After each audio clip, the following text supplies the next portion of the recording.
And for this video, this will be one of my most difficult video to make yet. For this video, as you sit back and relax on your couches and with your friends, we will be looking into a full 100% dive into CSEC English B, everything you need to know. We will be looking at the syllabus ranging from dramas, prose fiction, inclusive of poems, all 20 of them. We will be looking at major themes. We will be looking at the characters, and we will be looking at a short, brief summary of every single drama, poem, and prose. So without further ado, let's start. First start off with the short story for the life of Letitia. So the life of Letitia speaks about reflection. It Lacey, the main character of this story, reflects on her father's absence throughout her childhood. He has not been much of a provider, and Ma Willie does not think highly of him. After Lacey has passed her exam, he shows up with parents. Ma sends the children away and has a conversation with Lacey and her father in the living room. Lacey's father is very proud of her accomplishment and he wants her to stay with him in La Puerta. Lacey is reflecting on how her father has been not much of a father figure, but he has literally abandoned her in every sense of the word. The main themes that are brought out within this short story or the novel in itself is change, is love and family relationships, and is poverty. We see the stark difference or the stark contrast between the life in La Porta and the life in was brought about. There's a stark difference, one in a very much urban area and one in a very rural area. We see the stark difference in poverty levels, and we see how that in itself can influence a child's life, shape and mold them into who they are meant to be. One of the famous quotes that was utilized in the passage in the life of Letitia was, "I would be the first one ever, the first one in the family to go to secondary school." That word, that resonates. It shows the importance and it shows the qualities of Letitia. Letitia is intelligent, she is smart, she is well-rounded, she is a very good and even knowledgeable person. And that's why her father placed heavy emphasis on her education. However, Lacey does have a stepbrother, and this stepbrother, he is someone that is not very smart, not at least as smart as Letitia. And we see how Letitia's father actually discriminates against him and treats him in a rather santical manner. Little step back and look at some of the literary devices that are utilized in the life of Letitia. The first literary device that I would like to look into is foreshadowing about Angie's death, i.e., suicide. In the story, if you have read it, and as CSEC students out there, you have probably already read it. It has an instance within the passage when there was a foreshadowing of death, and that is one instance of one literary device that was utilized in it. Secondly, we have contrast. Ma's households contrast that of Mr. Seffins. There's a contrast of difference between La Porta and the place or the location where Lacey grew up. There's a stark contrast and difference. Moving on, we have irony. That's another device utilized. Even though Mr. Seffin believes that women should be relegated to the household, it seems to be quite ironic that he would show interest in his daughter's education. While at the same time, Mr. Cephas believes that women should be relegated to the house. He also kinds of contradicts himself in the stanza quote. He still wants his daughter to actually attend secular education. So, from hearing all of this, the theme of power is one of the most, or is the drastic theme within the whole story. It is the major theme. But I would like to take it a step further and say that absolute power brings absolute corruption because you don't have anything to stop it. And that is one, or that is the major theme for this story. Theme number two. Another theme that could be utilized is inequality. The subdivisions between those in power and those who are not in power, those that are in the working class or in the first class, and those that are not in that class. That is, so we have the themes of power, and power brings absolute corruption, or absolute power brings absolute corruption. And we have the theme of inequality, we have themes of the working class, and those are some of the major themes that are highlighted in this story. Now, let us go forward and look into CSEC English B poems, analysis, themes, and generally a synopsis, and even the mood of each and every single poem. We'll start off with the short story for the life of Letitia. So, the life of Letitia speaks about reflection. It, Lacey, the main character of this story, reflects on her father's absence throughout her childhood. He has not been much of a provider, and Ma Willie does not think highly of him. After Lacey has passed her exam, he shows up with parents. Ma sends the children away and has a conversation with Lacey and her father in the living room. Lacey's father is very proud of her accomplishment and he wants her to stay with him in Laporta. Lacey is reflecting on how her father has been not much of a father figure, but he has literally abandoned her in every sense of the word. The main themes that are brought out within this short story or the novel in itself is change, is love and family relationships, and is poverty. We see the stark difference or the stark contrast between the life in La Porta and the life she was brought about. There's a stark difference, one in a very much urban area and one in a very rural area. We see the stark difference in poverty levels, and we see how that in itself can influence a child's life, shape and mold them into who they are meant to be. One of the famous quotes that was utilized in the passage in the life of Letitia was, I would be the first one ever, the first one in the family to go to secondary school. That word, that resonates.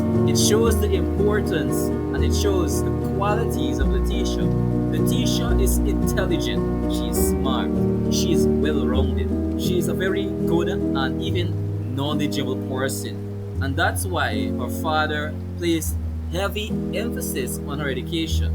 However, Lacey does have a stepbrother, and this stepbrother, he is someone that is not very smart, not at the least as smart as Letitia. And we see how Letitia's father actually discriminates against him and treats him in a rather santical manner.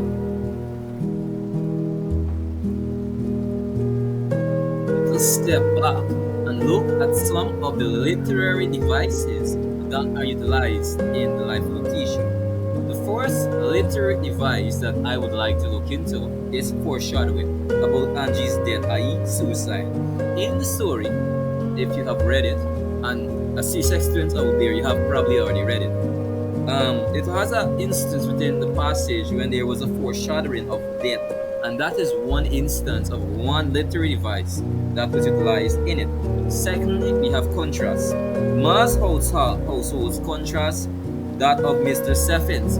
There's a contrast of difference between La Porta and the place or the location where Lacey grew up. There's a stark contrast and difference. moving on, we have irony. That's another device implies. Even though Mr. Seffin believes that women should be relegated to the household, it seems to be quite ironic that he would show interest in his daughter's education. While at the same time, Mr. Cephas believes that women should be relegated to the house. He also kinds of contradicts himself in the stanza quote. He still wants for his daughter, to actually attend secular education. Now, let's take a little about a background check into the life of Letitia. What and when did the story actually came about, and what significance does it have to the Caribbean as a story that actually relegates and actually speaks to Caribbean individuals, Caribbean teens, and persons from all walks of life? For the Life of Letitia was written in 1993, the story of a young Caribbean girl's 4 years at school away from her home. The story centers on a bright, strong-willed Letitia who struggles against poverty and prejudice. While seeking an education in an urban secondary school, miles away from her Caribbean village. From the Trinidad writer Hodge, the novel possesses an authentic taste of Caribbean culture and several themes. It speaks to those who are within the Caribbean. It speaks to us in a way that only resonates with us. That in itself is very much central. Now, that is everything for the life of Letitia.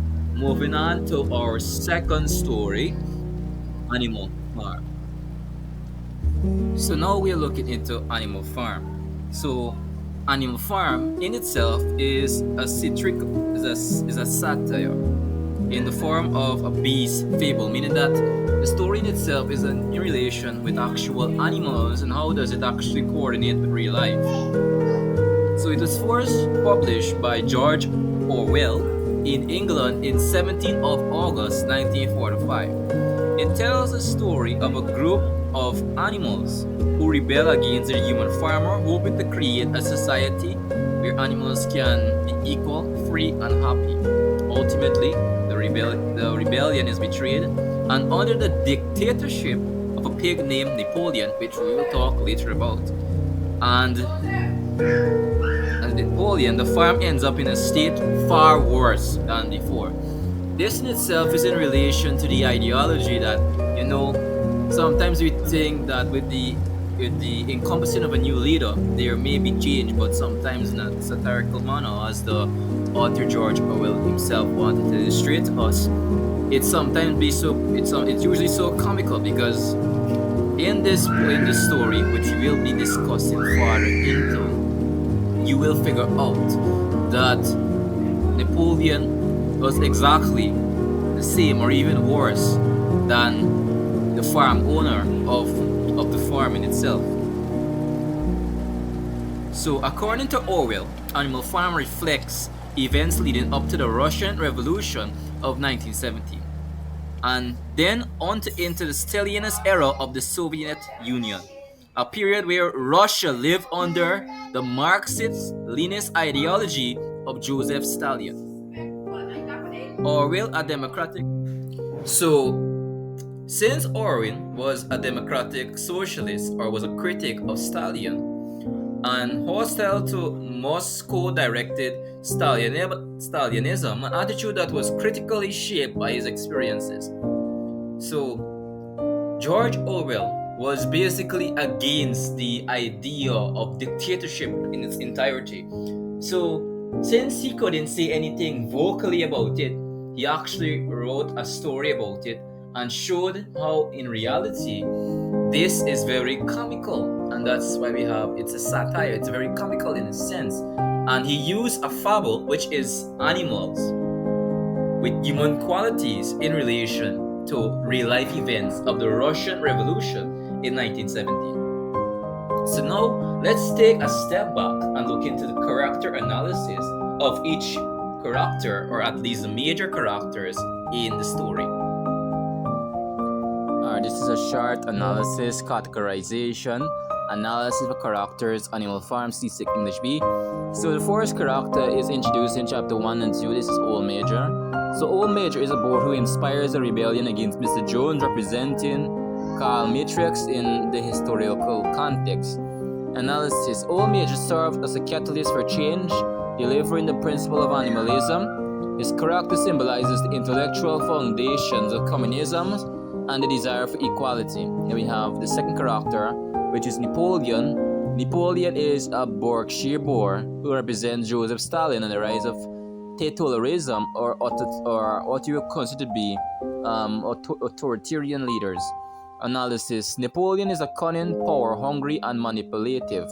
His character reflects the betrayal of the revolution, ideals, and the emergence of a dictatorial regime. He employs propaganda and brutality to maintain control. Then you have Snowball. So his role, Snowball is another pig and represents Leon Trotsky, a key figure in the Russian Revolution. So analysis. Snowball is intelligent, visionary, and an advocate for the principle of animalism. This character highlights the intellectual and visionary aspects of leadership. However, he is eventually betrayed by Napoleon, mirroring Trotsky's fate. We have Boxer. So in the context of what the poem actually is, it's in the context of the Russian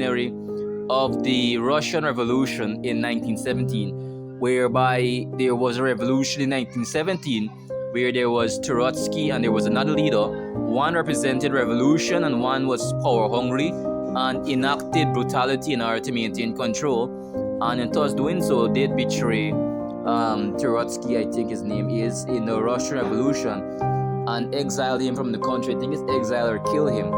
But in order for him to maintain power back in the Russian Revolution in 1917, he actually implemented brutality, which is the same principle that Napoleon is actually enacting.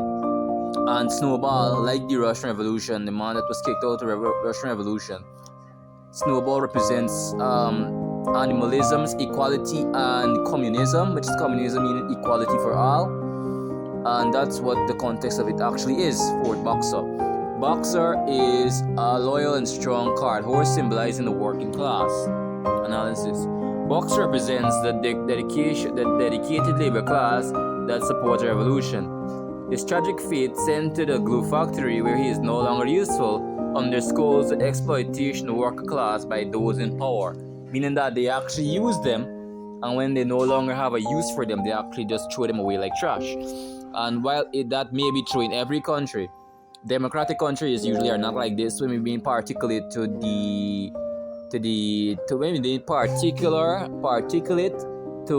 the authoritarian leadership that was experienced by Russia in World War I in the authoritarian leadership style.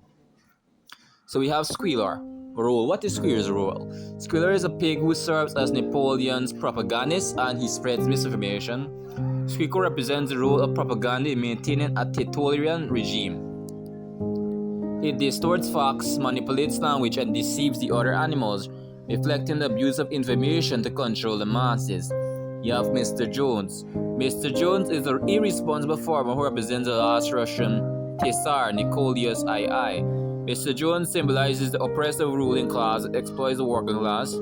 His overthrow is the starting point of the revolution, highlighting the failures of the language and highlighting the failures of the aristocracy, which he actually ruled in Russia back in 1917. You have Benjamin.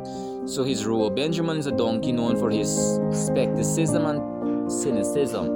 Analysis. Benjamin represents skeptical individuals who are aware of the corruption and hypocrisy but choose not to act. His character reflects a passive resistance or apathy that can allow oppressive regimes to persist. You have Molly. So Molly is a mayor who represents the bourgeoisie or the upper class. Analysis. Molly is more concerned with personal comfort than the ideals of the revolution. This character illustrates the class divisions and the challenge of maintaining unity among diverse socio-economic groups. Then we have Clover. So Clover is a motherly mare who represents the nurturing and caring aspects of society. Analysis. Clover is compassionate and loyal, reflecting the genuine desire for a better society. Our character underscores human qualities that our evolution aimed to preserve. Then we have the final character, Moses. Moses is a tame raven who spreads tales of sugar candy mountain, a paradise for animals. Moses represents religion and the way it can be used to pacify and control the masses. His tales provides a distraction from the harsh realities of the farm. Which that is everything for now on this end of the spectrum.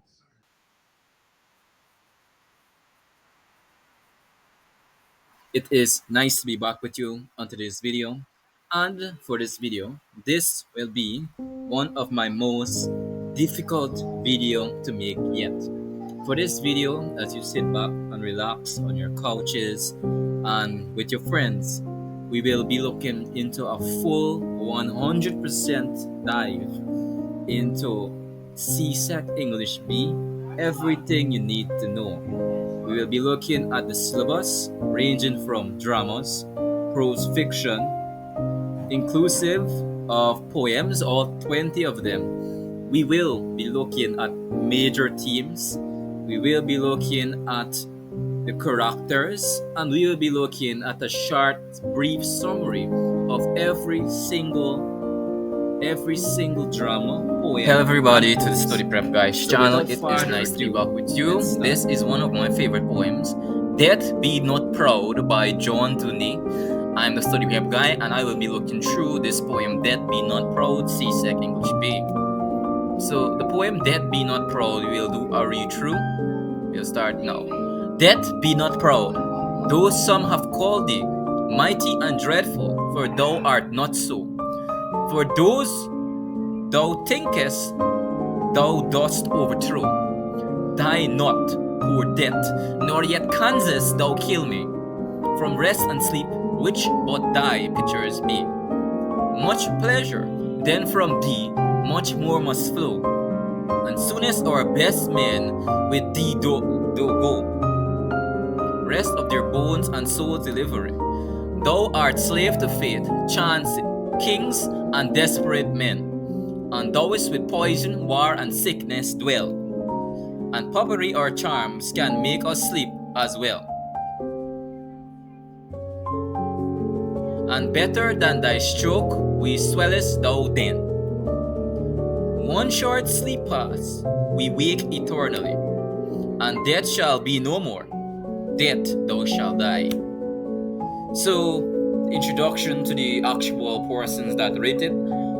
The person that wrote this story was John Donne. John Donne was an English poet and cleric in the Church of England. He was born on the 22nd of January, 1572, London, and died on the 4th of March, 1631, 59 years. He died at 59. He initially wrote poems based on romance, but chose to explore more religious themes as his career matured. In his later life, he converted from Catholicism to Anglican. We call it Anglican in the Caribbean. The official Church of England. His later poems reflected his deep religious faith and his life as an ordained priest and dean of St. Paul's Cathedral in London. This was him in those days. So, Death Be Not Proud, also known as Holy Sonnet X, it was written in 1933 and as one of the Holy Sonnets, which is a series of 90 poems written by Donne that center on his religious beliefs and ideals.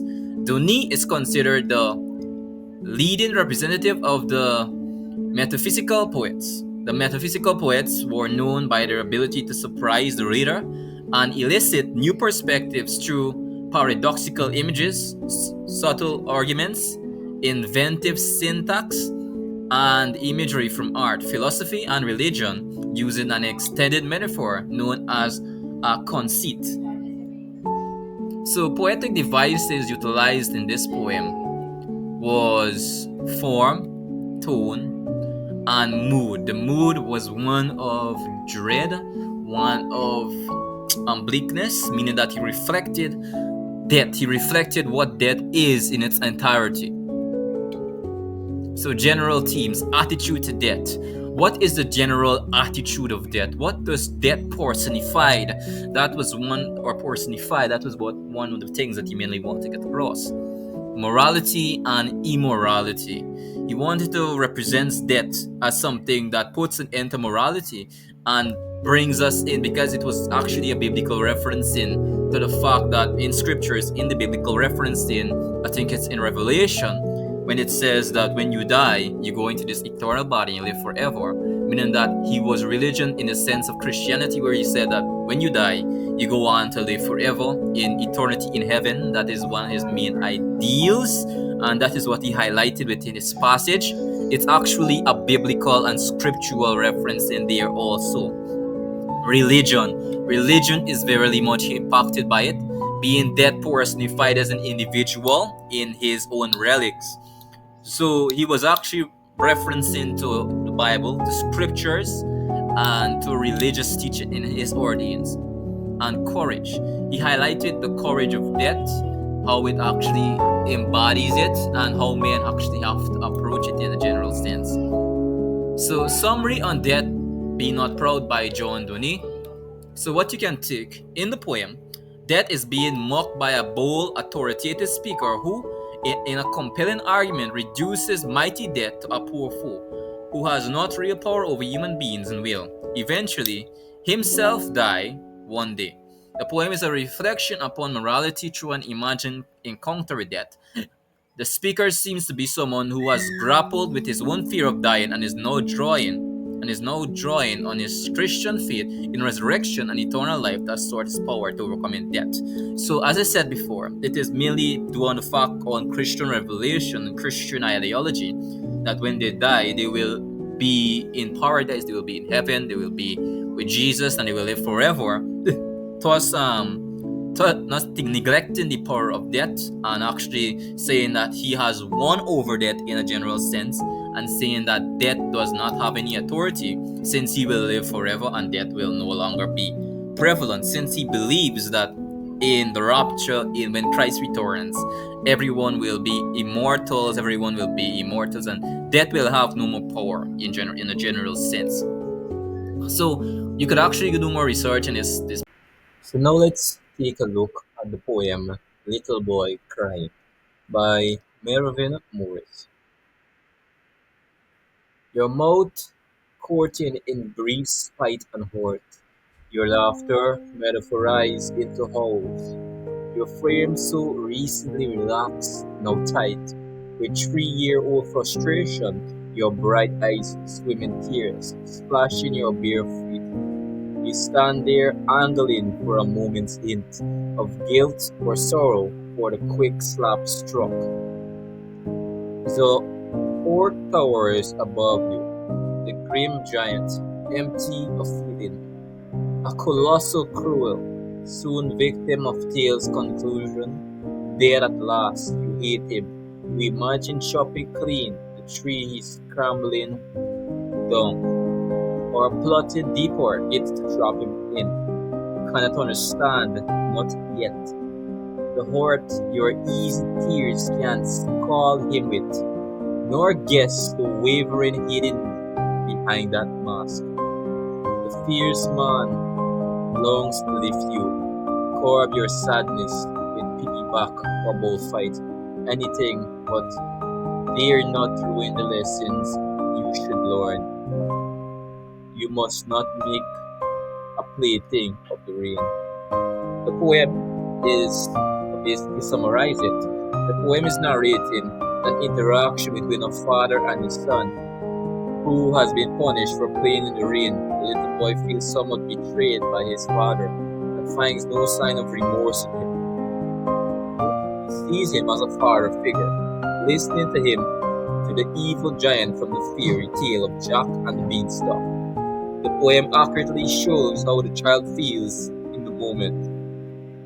A sudden emotion of cold hate and anger towards the colossal cruel who has harmed him. In the third stanza should the poet introduce the perspective of the father, who evidently cares for his son. Through the child's eye, he is painted in a light of supreme cruelty and callousness due to emotionally caused exaggeration. The father is shown to be caring because he feels guilt and remorse when he sees the tears of his son. But the dilemma with him is very obvious. He doesn't enjoy making his son feel his way, but he must teach him that this lesson. He wants to comfort him and show he cares, but he knows that he must maintain his composure in order to in order for his son to truly learn the lesson. So one of the main themes in this poem is parenting, vulnerability, and even childhood experiences. The poem is written from the third person omniscient perspective. The mood is tense. It is very tense. It is like a very much of a shock sort of mood. It's very much intense. So let us look at the poem a bit more deeper. So the first line, your mouth courting in brief spite and hurt.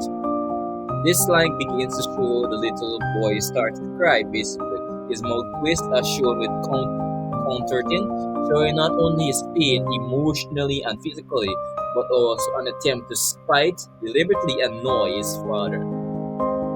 Your laughter metaphorize into howls. Contrast is introduced here, where the laughter of the child, i.e., the happiness, the metaphorize an example of diction by the poet into howls of pain and hurt. The metaphorize means to change completely in form or nature. So, in the same way, his laughter changes to howls. His happiness changes to despair and pain. And then it says in the third line, your frame so recently relaxed, now tight with 3-year-old frustration. The poet continues to show contrast between his previous disposition and now. When his frame has tightened as he contrasted beginning to cry, this frame tight with 3-year-old frustration, which is sort of kind of like ironic, considering that being 3 years old, he would have very little to be frustrated about. And the harsher, more oppressive concept of frustration clashes with the small, non-threatening nature of a 3-year-old. So it's kind of like in the sense that I'm a 3-year-old, yes, I am very small. And it's like kind of the frustration kind of clash with a 3-year-old ideology that creates contrast right in the middle if you look between the lines. So it says here, your bright eyes swim in tears splash your bare feet. This is an example of hyperbole, meaning that the height over exaggerated something, where the poet suggests that the child's eyes swim in tears. When it uses the term swim in tears, it does not mean that it's literally swim in tears, it's just hyperbolating something that splashes his feet. Obviously, a human's eye can't produce enough tears to literally splash on their feet. But the poet uses the device to show the exaggeration crying of the child.